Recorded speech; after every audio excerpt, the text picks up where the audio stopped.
Hi guys, welcome to my channel. And it's your system. It's not login. It's getting any issue. So no worry. So forcefully restart 2 to 3 times. After that, it will come this safe mode or recover options. And after that, click to advance. Then click to troubleshoot. Advanced option. Then click command prompt.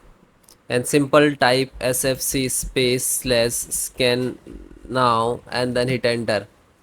Okay, this is first command. After that it will start the percentage when it is 100% complete.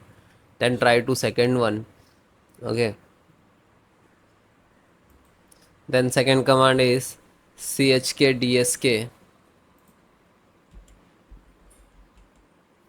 space c column space slash f space slash r and then hit enter. So it will start some percent, it will scan your system. Okay, it will detect after the its bad sector, your system health, and it's also recover it. Okay, and then when it is completed, then to restart and then please check it guys. Thank you.